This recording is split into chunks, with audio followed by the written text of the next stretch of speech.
Hello and welcome to Your Health Reclaimed with DrPND, where we help you reclaim your health with tips, tools, and resources to live your most optimal and vibrant life. Here's your host, DrPND. Hello and welcome to Your Health Reclaimed. This is your host, DrPND.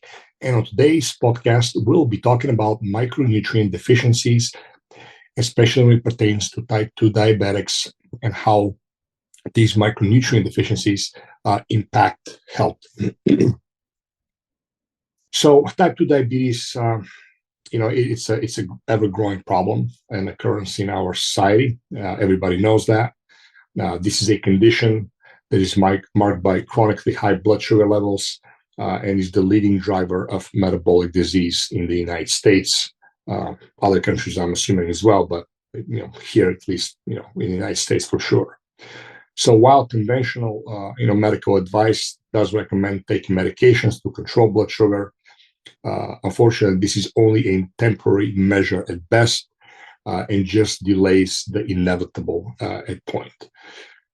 So diabetes is compounded by several factors, and there's a lot of research, but very recent research here has noted that nutritional deficiencies are a commonly overlooked aspect, and that when these deficiencies are addressed, managing and controlling these disease becomes much easier. Obviously, type 2 diabetes is a completely reversible scenario for almost all people that have it. And obviously, that is addressing nutrition first and foremost and lifestyle. But even for people who, are not willing to address their lifestyle, are not really fully willing to address their nutrition as far as their, daily dietary intake, what they eat and what they don't eat. Strictly speaking, when it comes to, micronutrients, that outcome can have a profound effect, again, even if somebody's not willing to address lifestyle nutrition and are just wanting to take medications. So I just wanted to go over that with you because I get a lot of questions and there seems to be quite a bit of confusion, when it comes to, type 2 diabetes, prediabetes, obviously insulin resistance, regardless any of those stages, and how micronutrient deficiency really play a big role. So let's look at an overview of micronutrient deficiencies among diabetics. Well, those are a meta-analysis published in the British Medical Journal of Nutrition, Prevention and Health that analyzed the prevalence of micronutrient deficiencies in people with type 2 diabetes and how these deficiencies really worsen the condition. That was about close to 7,400 studies that the research whittled down to their data sets. And really, out of the 52,000 participants, they really discovered some really, really good parameters and really good, patterns when it came to those nutrient deficiencies with people with diabetes.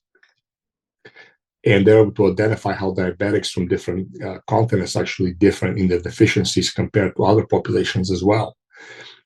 But in a nutshell, nearly half of those participants have substantial nutrient deficiencies. So that was almost 50% of the total participants out of those 52,000 people were found to have multiple micronutrient deficiencies. The biggest three were vitamin D3, magnesium, and vitamin B12. Vitamin D3 deficiency was definitely the most widespread. I see that in my practice as well all the time. We don't guess, we test. We test for many, many parameters, but vitamin D3 is absolutely a staple. Luckily, a lot of physicians, they'll test vitamin D3 by default now, kind of is getting more popular. But I see deficiency or suboptimality across the board all the time. The second highest deficiency was definitely magnesium, which impacted almost 42% of the diabetics. The third highest deficiency was vitamin B12, affecting about 30% of the participants. And that was actually directly related to the metformin usage. we started seeing B12 deficiencies increase drastically after the inception of metformin and the widespread use of metformin, along with GI issues, but that's for another topic. Also, another pattern, which I can vouch for my practice that I see, is women had a higher rate of deficiency than men. The data overall, show that factors like diet, metabolic dysfunction, and certain medications played a major role in these imbalances, leading to the differences between men and women. But overall, across bottom line is that women definitely had higher rate of deficiency than men. These studies, and this particular one, there's the latest one that I was able to see, and among others that have been done in the recent years, confirm the same pattern. You are seeing across the board deficiencies all the time. I'm also willing to bet that if they start looking other parameters, my nutrients like copper, manganese, iron, B6, B1, B2, vitamin E, vitamin K, vitamin A, they'll see definitely deficiency patterns as well. Just not across. So when you're seeing those deficiencies, you'll always have a pattern of other deficiencies as well. It's just because the studies haven't been done yet, at least that I know of, does not mean it's not the case. But I guarantee you that you will see that pattern continue on, not just with those three that tasted. But I want to go over why is vitamin D deficiency a massive problem, especially when it comes to diabetics. I know vitamin D has been beat to death, literally has been talked about by experts. I mean, probably the last 15 years. And there's nothing really new under the sun. I get that, but even though it has been talked about, people are taking vitamin D3, deficiencies are still existing, and there's the reason for that. One, people don't test thoroughly, they don't test appropriately. Their levels of reference ranges are not optimal. There's massive difference between a clinical deficiency, what they consider a clinical deficiency, and what optimal levels are. And there's also the fact that people don't really take the proper supplements, whether the strength is not dosed properly or taken properly, or they just don't know how to dose that for their body type. It's not easy just to take a little capsule or a soft gel and just kind of check off your list that you're covered. A lot of people are not covered, even though they take that every day. Dosage matters. Type of vitamin D matters. Are you able to absorb the vitamin D3? Do you have gut problems and digestive insufficiencies that you're not able to absorb those nutrients properly? All those things matter. But it's really important to understand that, because, again, these topics have been talked to death, literally, and the problem continues at the same rate. So nothing is being fixed. So let me go over real quick why vitamin D deficiency weakens, the diabetics, and how vitamin D deficiency affects, and complicates the risks. Okay. So vitamin D3 deficiency will weaken insulin function, and it raises complication risk in diabetics. Again, the most striking finding was that 61% of diabetics were deficient in vitamin D. This is an important matter because vitamin D3 does influence insulin function. So the link between insulin sensitivity and vitamin D3 levels, okay, there's definitely a link, and it's real. So here it is. Insulin is the hormone responsible, obviously, for regulating blood sugar. Everybody knows that. But without enough vitamin D, insulin sensitivity decreases. Okay. When insulin sensitivity decreases, that ultimately leads to insulin resistance. And from insulin resistance, you become pre-diabetic, and that leads to ultimately to type 2 diabetes. That's really not something that is hidden. It's very well known. Anybody who becomes insulin resistant, that's the prelude that leads to ultimately to diabetes. So that is the reason. A big reason is that when people are deficient in vitamin D3, that will decrease insulin sensitivity. You want increased and optimal insulin sensitivity. The more sensitive you are to insulin, the better your metabolic health is. Okay, just a fact. And there's a simple formula that you can, it's called HOMAR. You can calculate if you have insulin resistance or to what extent by simply taking a fasting blood glucose and a fasting insulin blood test at the same time. That's something I can go over later. But let's just look at some of the facts and what they found. This was in the International Journal of Molecular Sciences, by the way. And they state, the study quoted this, quote, various pathways suggest that vitamin D3 directly improves insulin sensitivity and secretion. The level of vitamin D3 in the body may change the ratio of pro to anti-inflammatory cytokines, which will impact insulin action without fail, lipid metabolism, and the development and function of adipose tissue. That's also the reason why a lot of people cannot lose weight properly or body fat properly or optimally, even though they're addressing diet to some extent. Many studies have demonstrated an inverse relationship between vitamin D concentrations and pro-inflammatory markers, insulin resistance, glucose intolerance, metabolic syndrome, obesity, and cardiovascular disease. All these things are linked to vitamin D deficiency, okay, which again, I see all the time. If you take a blood test or a LabCorp, you're around 30 to 32 nanograms per deciliter. That is the cutoff for clinical deficiency. A lot of people are close to that. Even if you're 40, you're technically still deficient. In optimal functional medicine, optimal ranges, you want to be around 60 to 80 nanograms. Okay, certain conditions, certain chronic diseases, if somebody has, there are people that, depending on the what they're dealing with and who they're working with, they'll have their levels between 90 to 100 to even 110 nanograms per deciliter, at least for a time being. But somebody who is generally healthy, good 60 to 80, out push towards definitely the 80 mark for being optimal. That's why it's important. So your blood test comes back regular and they say, hey, yeah, you're normal, but you're like 38, that's deficient. Okay. So there's massive difference between clinical deficiency, subclinical deficiency, and optimality. Keep that in mind. Right. So the other role and link of vitamin D3. So vitamin D's role in immunity and inflammation is very important. Okay. It affects that. So immunity and inflammation. Aside from and beyond its role in insulin regulation, vitamin D3 is also very important for immune function, inflammation control, which helps manage diabetes. If you guys remember the COVID epidemic that we had, people with chronic disease were deficient pretty much every time in vitamin D.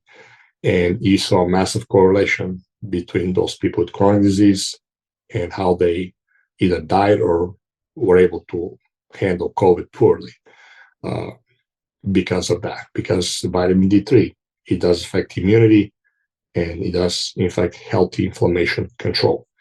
So just another reason why it is important to fix that. It's an easy, simple way to, optimize your health, at least to some extent. Okay. So again, vitamin D3 is very important for immune function, inflammation control, which ultimately helps to manage diabetes if, again, nutrition and lifestyle is really not being addressed. So low vitamin D levels have been also linked to higher rates of diabetic complications, including diabetic retinopathy, diabetic kidney disease, and diabetic foot ulcers. As noted by the researchers, diabetic retinopathy and diabetic kidney disease are common microvascular complications of diabetes. Everybody knows that. Okay. Foot ulcers. There's another common vascular complication in diabetes. This increasing vitamin D3 levels directly helps to facilitate faster healing of all wounds. Okay, according to the research. And again, I just like to read that here because it really is a very black and white scenario. It's very evident how important optimizing vitamin D3 is. Look, one thing I get all the time when vitamin D3 came on board 15 years ago, everybody was excited. It kind of weaned off. Now it's been, again, talked to death. So it's put on the back burner, and people always like the latest and the greatest. They focus on stupid things, okay, for anti-aging, age management, with little compounds, and they ignore the foundational basics, which are the cheapest, fastest, and easiest to fix.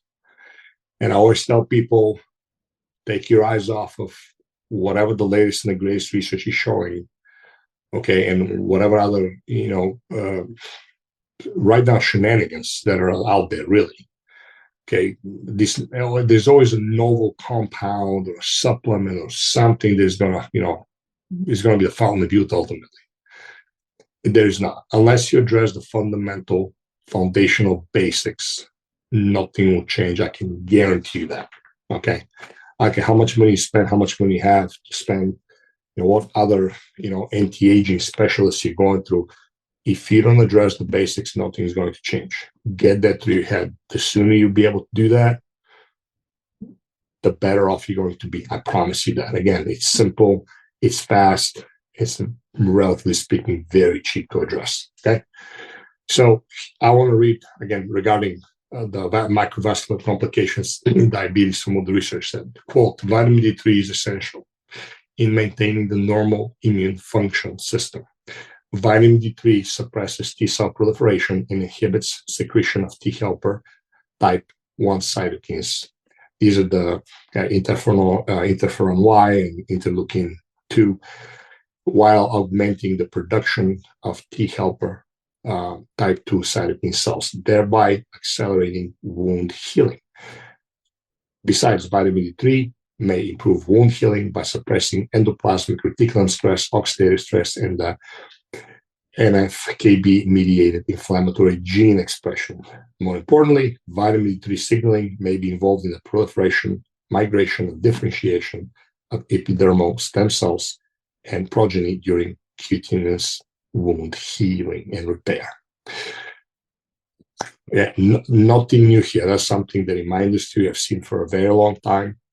People that I studied under, people that they studied under, this is really nothing new. Now there's official clinical scientific research that has been showing that, but that has been the case from clinical experience and practice for a very long time. All right. So what is the message here? Optimize your vitamin D3. How to know,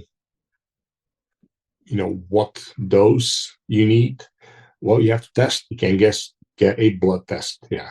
And when you're at it, get a retinol vitamin A test along with your vitamin D3 test. And I'll go as far as ask the doctor to prescribe a vitamin K test. So you remember you need vitamin K to properly absorb vitamin D3. Magnesium also plays a role, which we're going to talk about next.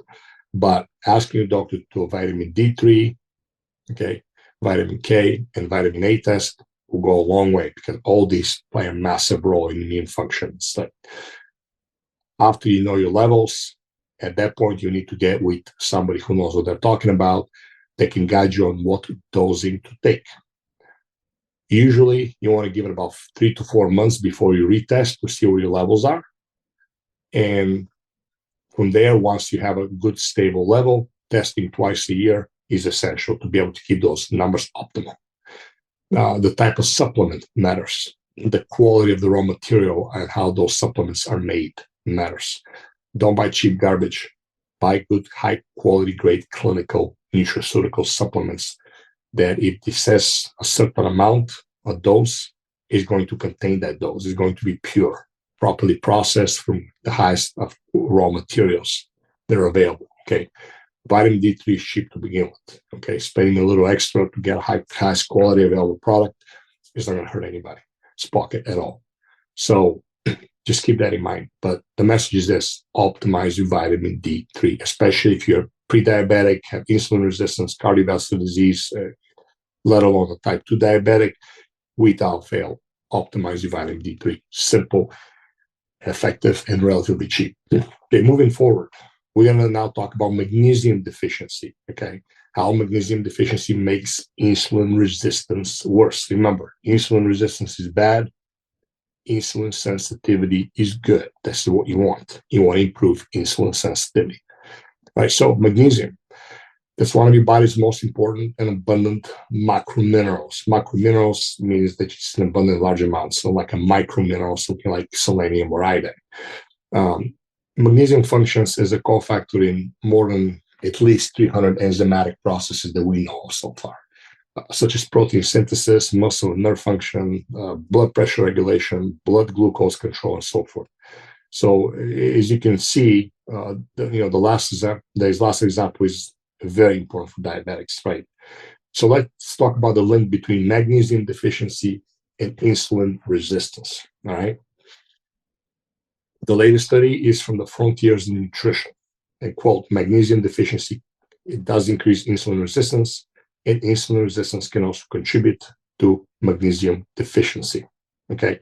So this is a really straightforward finding. Deficiency in magnesium is going to increase the already present insulin resistance, okay? And intracellular free magnesium levels are low in patients with type 2 diabetes than in non-diabetic individuals. Anybody with pretty much full-blown chronic disease is going to have some type of, magnesium deficiency or at least insufficiency. So intracellular magnesium concentrations are essential for optimal insulin receptor bioactivity and what's called downstream signaling events in target cells. And that's why low magnesium levels will contribute to impaired what's called tyrosine kinase activities of insulin receptors, which ultimately causes altered cellular glucose utilization and eventually will lead to insulin resistance. That's just a fancy way of saying magnesium deficiency will lead to insulin resistance eventually. It's just a real thing. Again, I see it all the time. A caveat: when you test for magnesium, don't just go from the regular comprehensive metabolic panel that your doctor will prescribe. You want to ask for red blood cell magnesium. That's when you're going to know your true concentration that's present in your cells, in your body, not in your plasma, in your blood. The regular comprehensive metabolic panel looks like that. Now, almost always will never be deficient because the body does a phenomenal job of trying to, do damage control. But if you want to know if you have suboptimal or deficiency, red blood cell magnesium is the test that you want, and it's available from any major laboratory. LabCorp, Quest, they'll have it. So let's talk about the role of magnesium in the context of insulin management. There's a lot of, again, research have noted that increasing magnesium levels help enhance insulin sensitivity while decreasing insulin resistance. Boosting magnesium intake will help protect against pancreatic cell injury, a very important aspect here, which obviously in the pancreas is an organ that helps produce insulin from the beta cells, and also glucagon to keep blood sugar levels at a normal range. That's why the drugs like Wegovy and Ozempic and the such, which are glucagon-like receptor 1 agonists, work temporarily so fast and so well because of the glucagon control. And unfortunately, that doesn't work long-term, and there's other damage is being caused, but nonetheless, this is the reason why. So there's a much simpler and effective way to fix that than taking those expensive and potentially dangerous drugs. So magnesium deficiency, again, among diabetes, it's always a vicious cycle. A low intake of magnesium from food increases the risk of developing diabetes.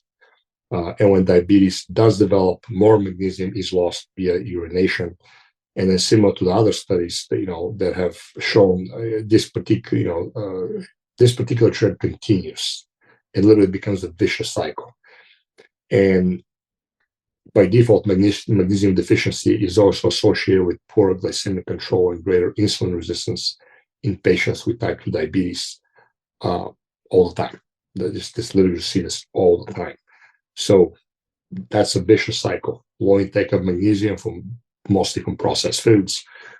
Person becomes diabetic, the excretion of magnesium increases, and that vicious cycle keeps feeding that deficiency, and the hole gets dug deeper and deeper as time goes on. I want to talk about vitamin B12 deficiency next. Okay. Metformin is a big problem when it comes to vitamin B12 deficiency diabetes. There's a lot of studies that reveal that. We see it in clinical practice a lot. But when people taking metformin, ultimately that drug reduces the amount of sugar absorbed in your gut, which obviously everybody knows that. That's why it's prescribed for prediabetes, diabetes, diabetics, along with insulin, depending.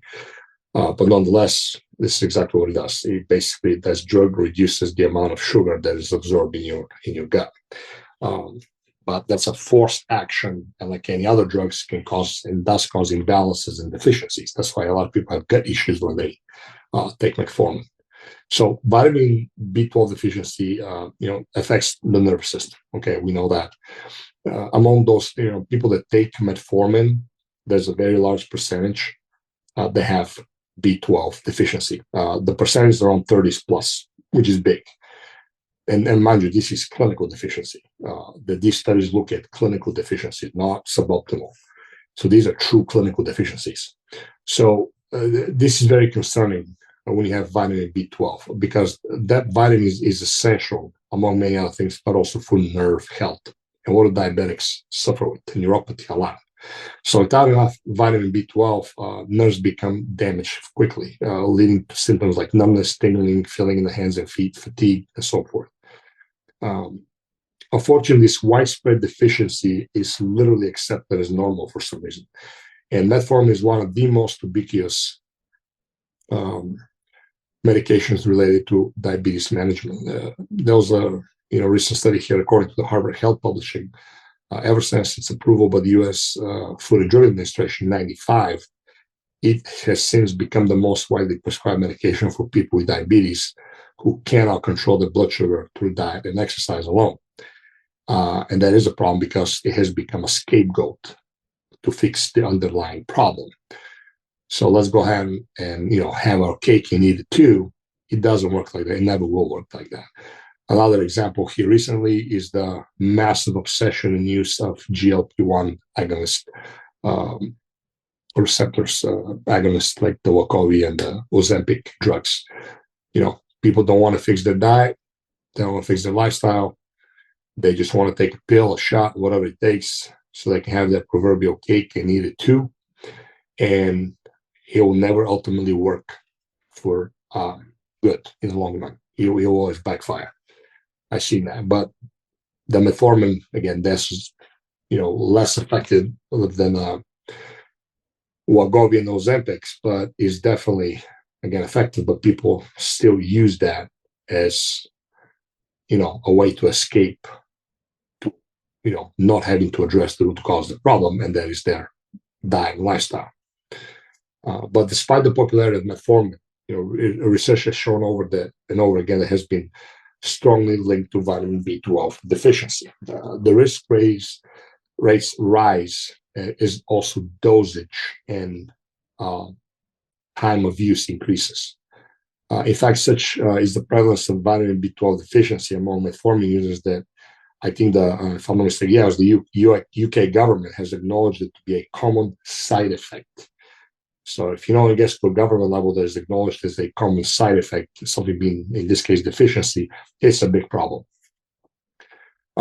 Let's see, how does metformin cause vitamin B12 deficiency? Well, there's really no clear and definite answer, at least that I know, that I will be able to find out, but there are some strong theories. So one of them is, according to a study that was published in the World Journal of Diabetes, quote, the most accepted theory is that metformin antagonizes the calcium cation and prevents calcium-dependent IF vitamin, which is an intrinsic factor of B12 complex, from binding to the ileocubalin receptor and consequently will reduce the endocytosis process of vitamin B12. That's just a fancy way of saying that it just messes with processes, healthy processes in the gut, and prevents from proper absorption. So again, what is the exact biochemical process? honestly, who knows and who cares? The bottom line, it happens. That's the big picture that has to be looked at. People start going down rabbit holes to see what has to be fixed. And the problem with that is that they start going to those rabbit holes and they go to more rabbit holes, try to counteract side effects with other drugs. And it's an ever-ending cycle, as opposed to address the root cause of the problem, diet and exercise, and address the deficiency. Simple. In addition, again, the researchers noted that if you're currently taking metformin, it is recommended that you get an annual vitamin B12 test and take a supplement if necessary. Honestly, I believe that with the right diet and lifestyle changes, you'll be able to reduce and ultimately eliminate any dependence on metformin and improve your quality of life without spending a dime on supplements even. Okay. For the short term, you might have to supplement to kind of overcompensate the deficiency. But then once you address that deficiency on a cellular level, at that point, a proper diet and exercise and lifestyle will keep you going for a long time. But that is not fancy. That is not something that people want to hear. As I said in this podcast, I can care less about popularity, what sells, what doesn't. I'm going to tell the bottom line, the brutal truth, whether people like it or not. Because unless people wake up and understand what is at stake, nothing is going to change.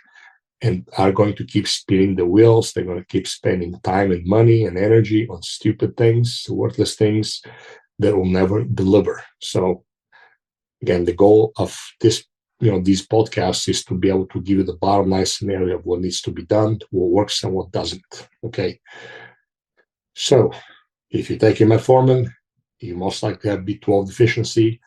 The suggestion is, the study says once a year. I'm telling you, do it twice a year. Vitamin B12 is a water-soluble vitamin, so therefore it's in and out of your system relatively fast. You need to know what you're supplementing. I'll go as far as also test your methylmalonic acid, okay, which is again available at any of the major labs, to be able to see if you're properly absorbing your vitamin B12. Because some people don't, and they have gut issues. So they may test a very high or high normal on the B12 blood test, but that does not mean that they're actually absorbing it. So you need to run a methylmalonic acid to be able to see if you're actually absorbing your B12 properly.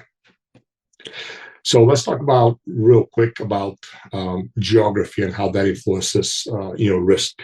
Our risk of micronutrients, regardless of who it is.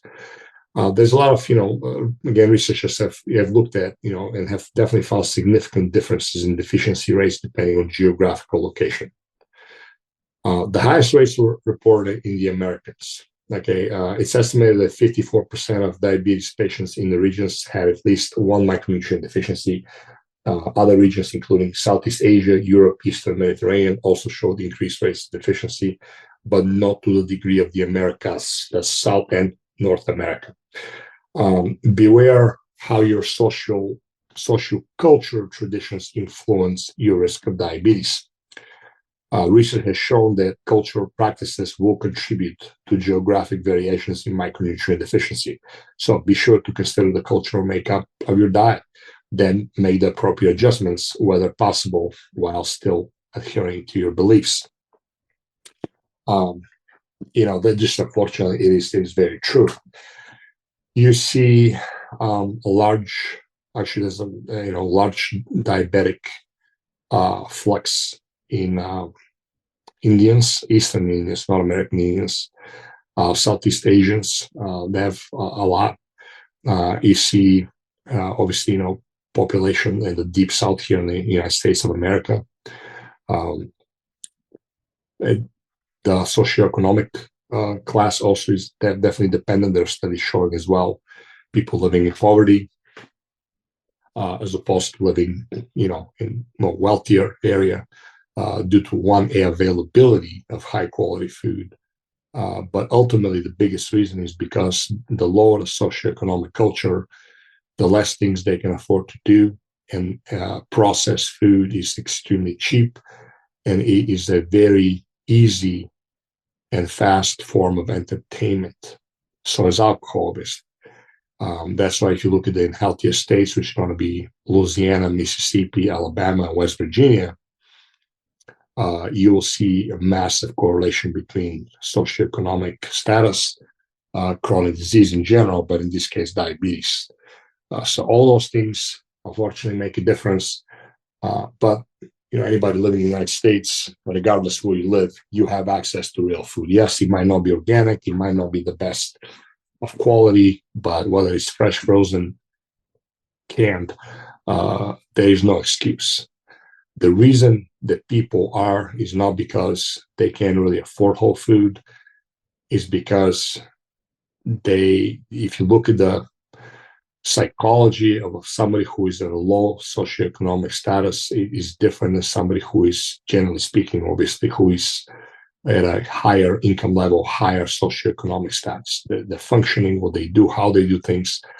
And again, the lower the socioeconomic class, the higher the prevalence of chronic disease. And the biggest reason for that is because it's cheap. A lot of those people are on food stamps and assistance programs there. And again, that is something that is very easy and cheap entertainment. And those foods are very palatable. They're very addictive. So they are able to kind of hit that sweet spot and, spike the dopamine, endorphins in the brain that make you feel good temporarily by eating processed food. And that is just the brutal reality of it. So it's not because people don't have access to it.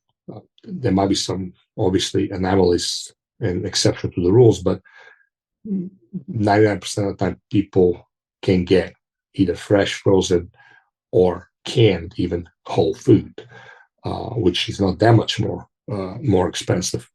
And that does not really deliver. When the only thing you have going for is processed food. The only thing that makes you feel a little better temporarily is the pack of cigarettes or the six pack or whatever the case might be. There are many times, man, that people would be so down and out that they'll literally say, "Yes, I know I'm not supposed to be drinking a Coke. Yes, I'm not supposed to be eating that food." But he literally, the message is, that is the only thing I got. And to some people, it's so bad that the only thing that is keeping me from killing myself is that little stimulation that I'm able to get every day. There was a guy that said, he goes, "You know what? I know I shouldn't be smoking cigarettes, but those little 20 cigarettes in that pack per day is the only friends I got." So if we look at the psychology behind all these things, it's much more complicated than just, hey, eat this, don't eat that. There's a reason why. And if we are to address the root cause of chronic disease, these processed foods have got to be illegalized, not eliminated and limited or made more expensive as real food. No, they have to be literally outlawed.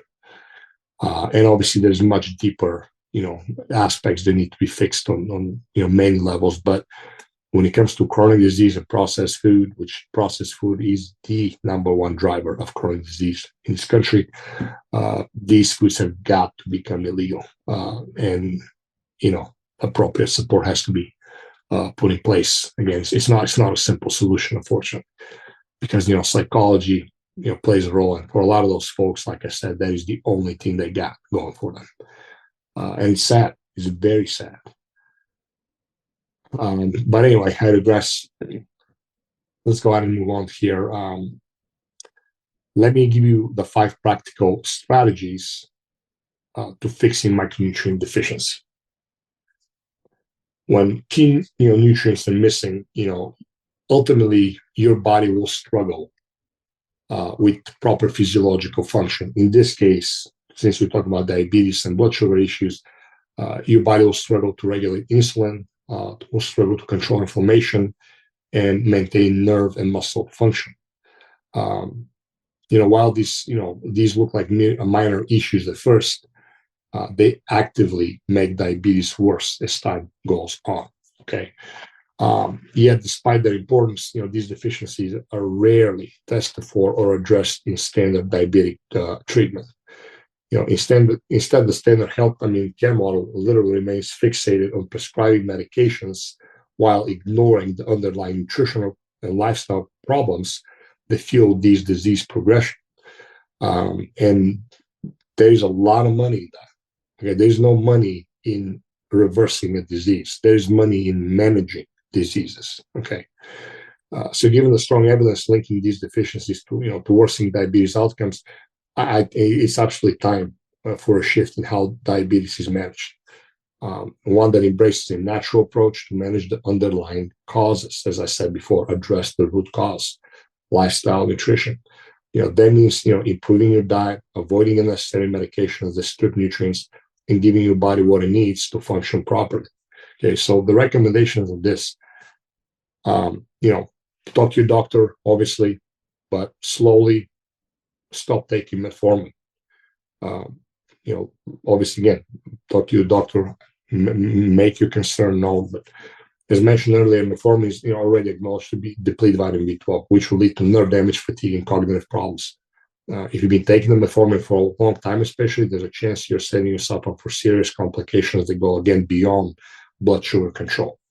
GI issues are very common with those. Focus on eating a healthy whole food diet with healthy, low glycemic carbohydrates to support your mitochondrial function instead of the ultra-processed foods and drinks. These make a massive difference. Sweet drinks with refined sugars and artificial sweetened drinks, it's a proven fact. It has much higher risk to develop diabetes compared to control.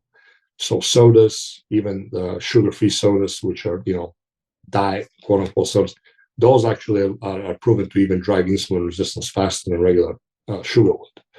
So you're not exempt if you're drinking artificial sweetening based soft drinks, but these are massive. People consume those literally by the gallons.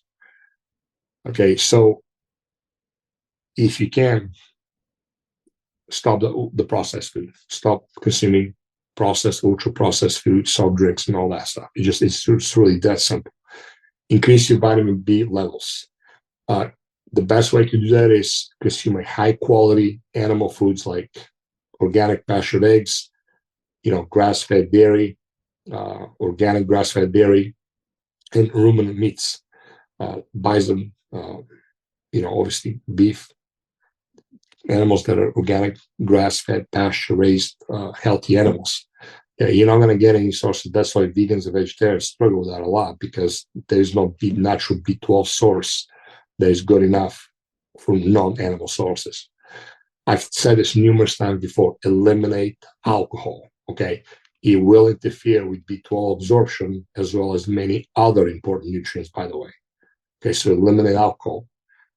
Because it also increases oxidative stress in the body. So not only interferes with the absorption of micronutrients and other nutrients and minerals and vitamins like that, but also increases oxidative stress in your body. Okay, big problem.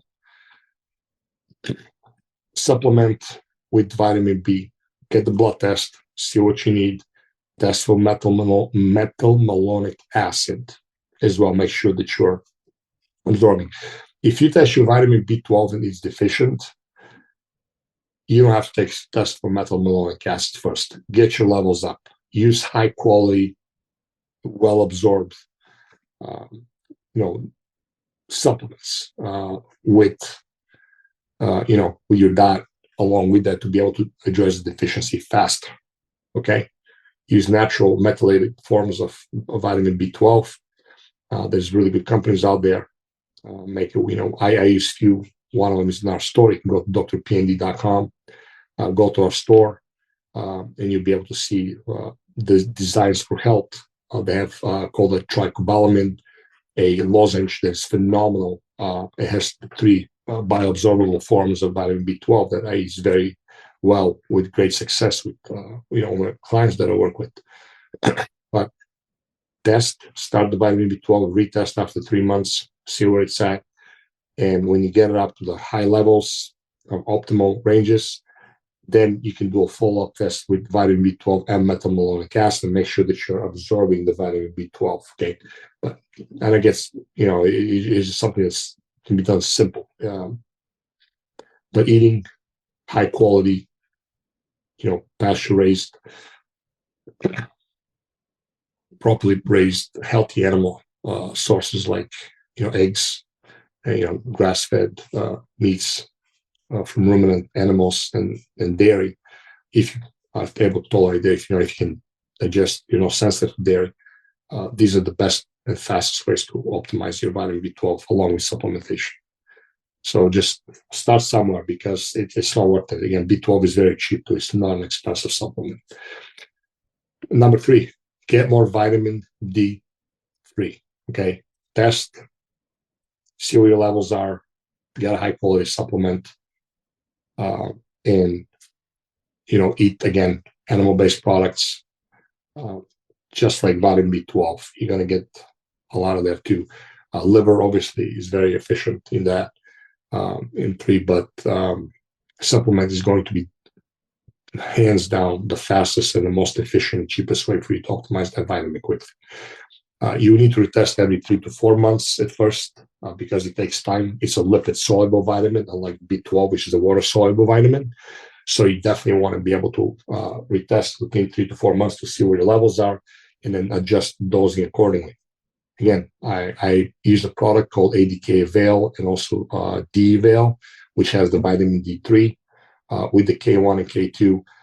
The ADK Avail also has the vitamin full fat soluble complex, which has the vitamin D3, K1, K2, vitamin A, and vitamin A. As I said before, if your doctor can prescribe it or you can get it yourself, test for vitamin E, vitamin K, vitamin D3, and vitamin A, which is called retinol A, blood to see where your levels are, because those fat-soluble, lipid-soluble vitamins are extremely important.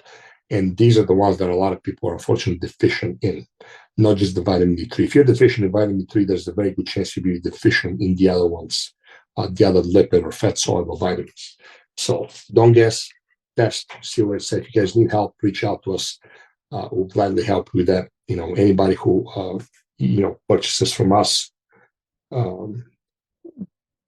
anytime you buy a supplement, we'll tell you how to use it. We'll guide you and we'll give you advice based on that.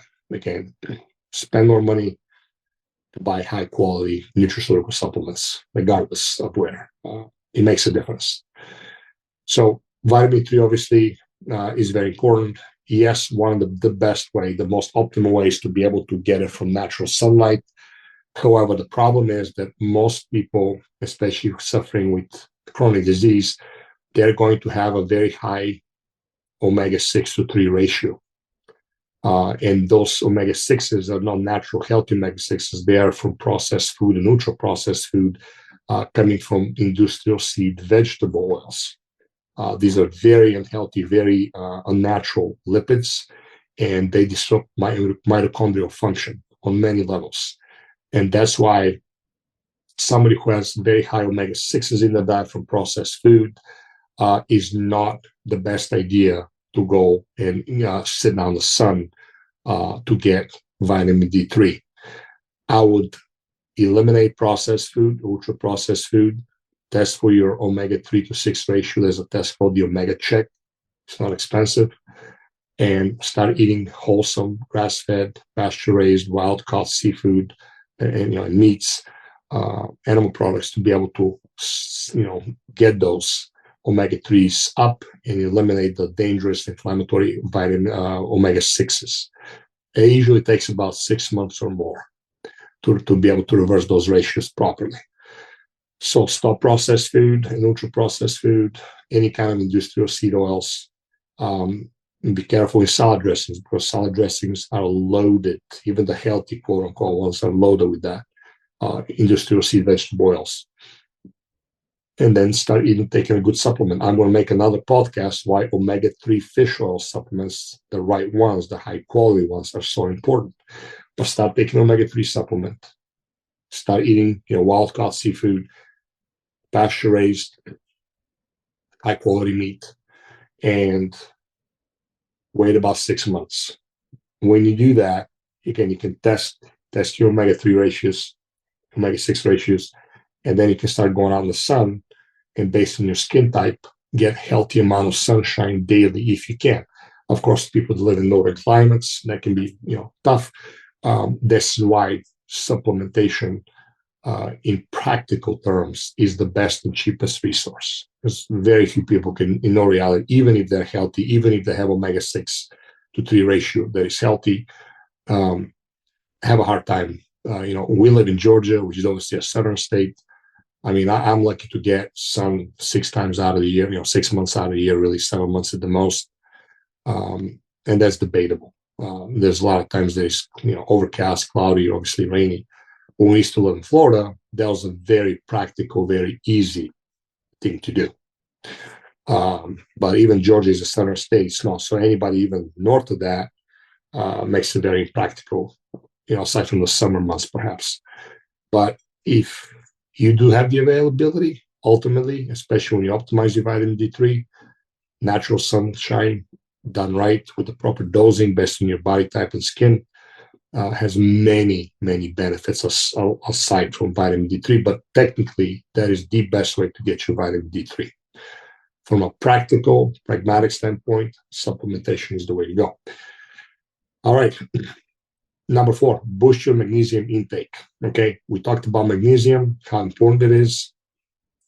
One of the best overall magnesium types is going to be magnesium glycinate and magnesium malate. Okay, I'll combine those two, taking somewhat equal amounts. Don't stress out if one is a little higher than the other. Kind of play with it, see what works. I'll start with about 400 milligrams a day, taken with a meal, and then go up 200 milligrams, at one. So increase 200 milligrams from the 4 every week. So 1 week, 400 milligrams, see how you feel. Go to 200 milligrams. Addition to that, so that'll be 600 milligrams, and kind of increase that to see how you feel, how you function. You're going to know you took too much when you get a loose stool. The best way to know is ultimately as well, test the red blood cell magnesium to be able to see. It's called RBC magnesium or magnesium RBC on LabCorp and Quest. Again, you can get that yourself. By the way, if any of you guys need testing done and your doctors are not willing to, reach out to us. I can prescribe anything you guys want. I get wholesale prices. Unfortunately, it's not covered by insurance, but if you want to know every test possible, I have, and I'll gladly prescribe. There's no consultation fee. There's no any kind of additional charge. Reach out to me. I'll prescribe it for you. But don't guess, test. So the fast and cheap way is to start at about 400 milligrams, go 200 milligrams every 2 weeks. Every week. And then when you get a loose stool, that's back off by 200 milligrams. And when the loose stool settles, that give or take, that's about your optimal dose. But eventually make sure you test to know what you're looking at. Magnesium threonate, it's a form, it's more expensive form of magnesium that is very effective for cardiovascular and brain health. So people that are stressed out, have a hard time sleeping, the L-threonate really makes a difference in calming the central nervous system, especially that form of magnesium. And some people react extremely favorable for it to the point that that's all they take. But mix your magnesium, glycinate, malate, threonate. Okay, that'll be that. Malate is a very inexpensive form, so is the glycinate. L-threonate is more expensive, but relatively speaking, it's cheap. But mix those forms. Okay, mix those forms, and you'll not go wrong. And again, number 5 is just easy: is remove the root causes of nutrient deficiencies. Okay, and that is eliminate industrial seed vegetable oils from your diet. Okay. These are unnatural lipids that contribute to inflammation, oxidative stress, and mitochondrial damage, making your body less efficient in using key vitamins and minerals, and continuously, not to mention again, causing undue cellular damage. Simple thing, but reduce exposure to electromagnetic fields, or called EMFs. Don't work next to a router at nighttime. Either make sure that your router is at least 30, 40 feet away from where you sleep. Better yet, turn it off. Don't talk on your phone next to your ear. Always use a speaker. Okay. These are simple things that do make a difference. EMFs are controversial to a lot of people that don't believe it, but they are going to be ultimately the same principle as smoking cigarettes was. If you remember back in the day, everybody smoked. There was no problem with cigarettes. Everybody thought they were safe. Pediatricians, doctors' offices literally smoked in their office. I mean, I remember in the 80s when people smoked in the airplanes when you're flying up in 32,000 feet in the air. And again, nobody thought cigarettes were a problem. There were people that warned from very early on, but these people were ignored or made fun of, and they were shut down. The same thing with the EMFs. Just wait and see. Yeah, chronic exposure of high EMFs, it will contribute to health. It will be detrimental to people's health without fail to some degree or another. So another thing is address gut health issues that interfere with nutrient absorption. That's what I do, and I see this all the time. I never work with a person who has some kind of chronic condition and they never had gut issues. They might have something that's asymptomatic.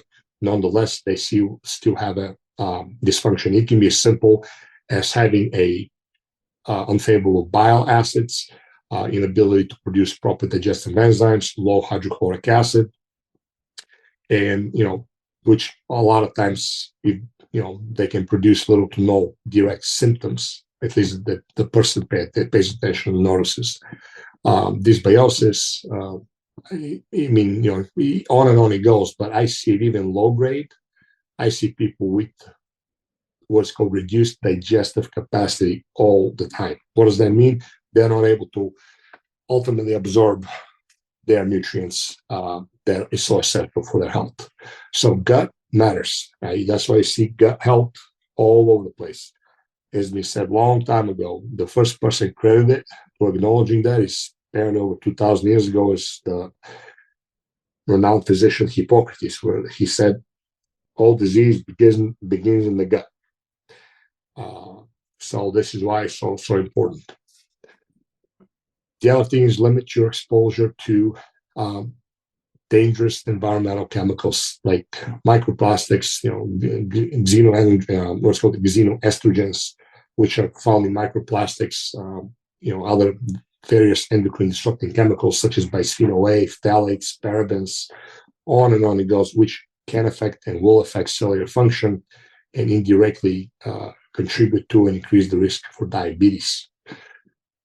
So this is why, again, it's important to address micronutrients, and there's a lot of other things that are obviously detriments to your health.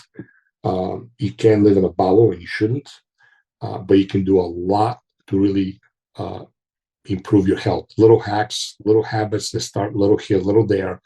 Attack one thing at a time, master that thing, then move on to something else. But you really can make a big difference of either reducing your burden of your chronic disease, reducing the intensity of your chronic disease, and or right down preventing it, and obviously even reversing it if you have it. But prevention is the easiest. That's why the old adage of an ounce of prevention is worth a pound of cure. It's more like an ounce of prevention is truly worth a metric ton of cure. It really does, and I see that. So I hope this podcast helped you guys to understand the basics and the foundations. And again, these topics have been really beat to death, as I said before, but people are not getting it. That's why I'm going to keep repeating it. I know it's not fancy, and there's really nothing to sell. There's going to be exciting. There's no fountain of youth of any kind through a drug, supplement, protocol, you name it. These are just staple, fundamental, foundational truths that if you don't do them, nothing is going to change. So if you guys have any questions, go to our website, drpnd.com. Reach out to us. We do free assessments, free consultations. Let us see how we can help you.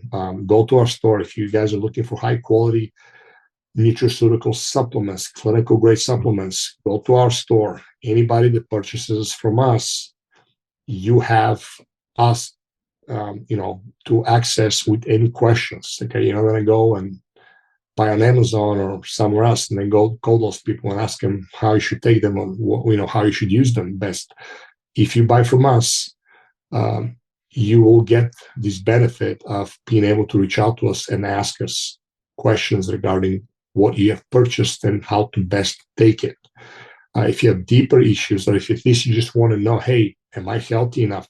Reach out. We have some phenomenal optimal wellness panels that we do with our clients that looks for many different markers for health, and markers that not just can see if there's any problem, but markers that actually can detect issues that are not even technically issues yet, that will become problems down the road, sometimes years, if not decades later. So reach out to us if you have any questions.